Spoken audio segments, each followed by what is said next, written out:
भारत में बहुत खूबसूरत मलका रहती थी। उसकी खूबसूरती की वजह उसके लंबे हसीन घने सुनहरे रंग के बाल थे। मलका अपने बालों से बहुत प्यार करती और बादशाह भी मलका से उसके बालों की वजह से बहुत मोहब्बत करता। मलका अपने खूबसूरत बालों की वजह से गुरूर और तकब्बुर में मुब्तला हो गई थी। एक दफा मलका अपने बाग के महल में खड़ी थी कि एक चिड़िया आई। चिड़िया सर्दी से डर रही थी। चिड़िया मलका के पास आई और मलका को कहने लगी, मलका तुम इतनी खूबसूरत हो, तुम्हारे इतने हसीन बाल हैं। पहले तो मलका चिड़िया को बोलते हुए देखकर डर गई और फिर कहने लगी, तुम बोलती भी हो? तो चिड़िया ने कहा, हाँ मैं बोलती भी हूँ, मुझे तुमसे एक मदद चाहिए। मलका ने कहा, क्या मदद? चिड़िया ने कहा, तुम तो इतनी हसीन और जमील हो और तुम्हारे इतने लंबे बाल हैं। अपने बालों का थोड़ा सा हिस्सा काट कर मुझे दे दो ताकि मैं अपने घोंसले में रख लूं। ये नर्म मुलायम बाल मेरे घोंसले को गर्म रखेंगे, जिसकी वजह से मुझे सर्दी कम लगेगी। मलका ने जब उसकी बात सुनी तो गुस्से से कहने लगी, मेरे बाल बहुत खूबसूरत हैं, तेरे गंदे घोंसले में रखने के लिए नहीं है। मैं अपने हसीन बाल हरगिज़ तुम्हें नहीं दूंगी। चिड़िया ने इसकी बात सुनी और कुछ न बोली, बस मलका के इर्द गिर्द चक्कर लगाने लगी और साथ साथ गाना गाने लगी। पतझड़ जब आएगी मलका के बाल खाएगी, बरसात पत्ते लाएगी मलका बाल न पाएगी। यही गाना बार बार गाते गाते चिड़िया उड़ गई, लेकिन मलका को उसकी बददुआ की परवाह नहीं थी। इसी तरह दिन गुजरने लगे और पतझड़ का मौसम आ गया। दरख्तों से हल्के हल्के पत्ते गिरने लगे तो मलका के बाल भी इसी तरह गिरने लगे। पहले तो मलका ने नजरअंदाज किया, लेकिन कुछ वक्त के बाद मलका के आधे बाल झड़ चुके थे। मलका रोते रोते बादशाह के पास आई और उसको सारा किस्सा कह सुनाया। बादशाह मलका के इस वहम पर हंस दिया और कहने लगा, कैसी बातें करती हो, कोई चिड़िया कैसे तुमको कोई नुकसान पहुंचा सकती है? कुछ बाल ही तो झड़े हैं, ठीक हो जाएंगे। इतना कहकर बादशाह चला गया। इस दौरान मलका ने रंग रंग की तेल और दवाइयाँ अपने सर पर लगाई, लेकिन इससे कोई फायदा नहीं हुआ। एक रात बहुत आंधी चली और दरख्तों के सारे पत्ते झड़ गए। सुबह जब मलका बेदार हुई तो दरख्तों की जानिब देखा तो दरख्तों के पत्ते बिल्कुल झड़ चुके थे। मलका भागते हुए शीशे के सामने गई तो ये देखकर चिल्ला उठी कि उसका एक भी बाल उसके सर पर नहीं है और वो बिल्कुल गंजी है। मलका ने रो रो कर पूरा महल सर पर उठा लिया। ये बात बादशाह को भी पता लगी तो बादशाह फौरन आया और मलका को देखा तो उसके सर पर एक भी बाल नहीं था। बादशाह ये देखकर बहुत परेशान हुआ और रियासत के काबिल हकीमों को बुलाया, लेकिन उनके तेल और दवाइयों से मलका का एक भी बाल नहीं निकला। मलका अपने बालों के गम में ज्यादातर बेहोश ही रहती। जब भी वो किसी औरत के बाल देखती तो बेहोश हो जाती। बादशाह ने हुक्म दिया कि सारी औरतें अपने सर पर टोपियां पहन लें, कोई भी मलका के सामने अपने बाल ना दिखाए। तो बादशाह के हुक्म पर अमल हुआ और रियासत में हर एक लड़की ने अपने बालों को छुपाने के लिए टोपियां पहनी। लेकिन मलका को इससे भी सुकून न आया तो बादशाह को कहने लगी, तुम रियासत की हर एक लड़की के बाल कटवा दो। चूँकि बादशाह मलका से बहुत प्यार करता था तो उसने हुक्म दिया कि कल ही रियासत की हर एक लड़की, हर एक औरत को जमा किया जाए और उसके बाल काट दिए जाए। ये बात रियासत में आग की तरह फैली। रियासत में गरीब मछेरा रहता था जो अपनी बीवी से बहुत प्यार करता था। जब उसकी बीवी ने ये खबर सुनी तो वो बहुत रोई। मछेरा अपनी बीवी की हालत देखकर बहुत परेशान हुआ। वो अपनी बीवी को पूरी रात दिलासा देता रहा। अगले दिन रियासत की हर एक लड़की, हर एक औरत बादशाह की महल के बाहर आ गई थी। बादशाह ने पहली लड़की का नाम लिया और कहा, इसके बाल काटे जाएं। तो पीछे हुजूम से मछेरा निकलकर सामने आया और कहने लगा, बादशाह सलामत, मुझे 10 दिन दिए जाए। अगर मैं मलका के बाल वापस ना ला सका तो फिर इसके बाल काट देना, और अगर मैं ले आया तो? बादशाह बोला, अगर तुम ले आए तो फिर मैं तुम्हें अपनी आधी सल्तनत तोहफे में दूंगा।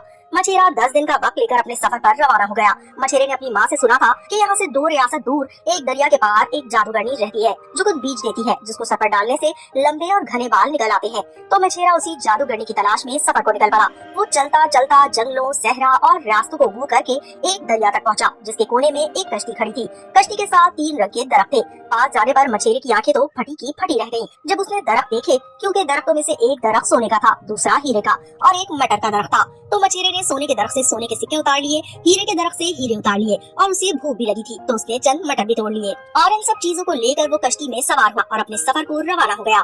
अभी कश्ती दरिया में ही थी कि एक खूबसूरत रंग बिरंगी तोता आकर कश्ती पर बैठ गया। मछेरे ने समझा कि उसको भूख लगी है तो मछेरे ने तोड़े हुए मटर तोते को खिलाना शुरू कर दिए। मटर खाकर तोता बोलने लग गया। मछेरा ये देखकर डर गया कि एक तोता कैसे बोल सकता है। तोते ने कहा, मुझे पता है कि तुम कहाँ जा रहे हो, लेकिन तुमने मेरी भूख मिटाई है तो मैं तुम्हें उस जादूगरनी का पता बताता हूँ। तो ये कश्ती तुम्हें समंदर के किनारे लगाएगी।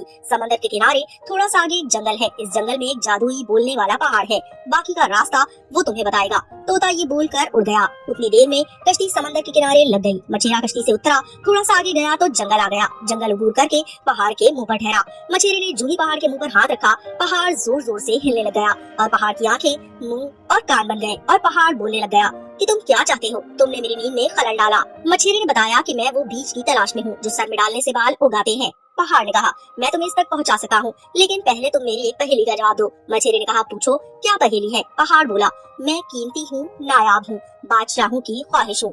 मुझको समंदर में ढूंढते हैं, मुझको पहाड़ों में ढूंढते हैं, बगैर कानों के होता हूँ, कान में बोलता हूँ, बुझो तो जानो मैं कौन होता हूँ। मछेरा सोच में पड़ गया और कुछ देर सोचने के बाद उसने सोने का एक सिक्का निकाल कर पहाड़ के सामने किया तो पहाड़ चिल्ला उठा, ये मुझे दे दो, ये मुझे दे दो, तुम्हारा जवाब बिल्कुल ठीक है और वो जवाब है सोना। तो मछेरे ने पहाड़ से कहा कि ये सोने का सिक्का मैं तुम्हें दे दूंगा, लेकिन उसकी शर्त ये है कि तुम मुझे वो बीच तक पहुंचा दो। तो पहाड़ ने कहा ठीक है। पहाड़ ने मुंह खोला तो मछेरा उसके अंदर दाखिल हो गया। अंदर दाखिल हुआ तो पहाड़ जोर जोर से हिलने लगा कि इसके हाथ से ये सोने का सिक्का गिर जाए, लेकिन मछेरे ने सोने के सिक्के पर अपनी गिरफ्त मजबूत कर ली और आगे चलता गया। थोड़ा सा आगे गया तो जादूगरनी बुढ़िया मंत्र पट्टी हुई नजर आई। मछेरा उसके सामने आया और बुढ़िया से मुखातिब हुआ तो बुढ़िया ने कहा कि तुम कौन हो और अंदर कैसे आए। तो मछेरे ने बताया कि मैं इन बीजों की तलाश में हूँ जिसको सफर डालने से बाल उगाते हैं। बुढ़िया जोर जोर से हंसने लगी और कहा कि ऐ नामुराद इंसान, मैं तुझको एक आम से इंसान को वो बीज क्यों दूंगी, ऐसा कभी नहीं हो सकता। लेकिन हाँ, अगर तुम मुझे कुछ ऐसा दो कि मैं खुश हो जाऊँ तो मैं तुम्हें वो बीज दे सकती हूँ। मछेरे ने बहुत सोच विचार के बाद सोने का सिक्का निकाल कर जादूगरनी के सामने किया,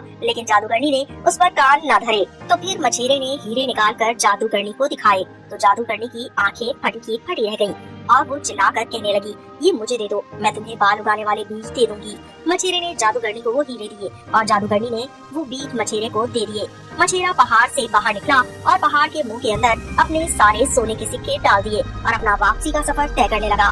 दूसरी तरफ मछेरे की बीवी बहुत परेशान थी क्योंकि बादशाह का दिया हुआ 10 दिन का वक्त खत्म होने को था और अगले दिन ही बादशाह के हुजूर पेश होना था। और अगला दिन आ गया। सारी रियासत की औरतें बादशाह के महल में इकट्ठी हो गयी और बादशाह ने ऐलान किया कि सबसे पहले मछेरे की बीवी के बाल काटे जाएं। जो ही मछेरे की बीवी के बालों पर शाही हजाम ने हाथ रखा, मछेरा पीछे हुजूम से बोल पड़ा, रुक जाओ, और भागता भागता आ गया और बादशाह से कहने लगा, मैं वो बीज ले आया हूँ। मछेरे ने वो बीज निकाले। मलका ने जब वो बीज देखे तो फौरन कहने लगी, ये मेरे सर में डाल दो। मछेरे ने वो बीज मलका के सर में डाल दिए। बीज के डलते ही मलका के बाल कंधों तक हो गए, कंधों से कमर तक हुए और कमर से नीचे जमीन पर लटकने लगे। मलका अपने बाल देखकर बहुत खुश हुई और बादशाह ने इनाम में अपनी आधी रियासत मछेरे को दे दी। मछेरा और इसकी बीवी रियासत पर हुक्मरानी करने लगे।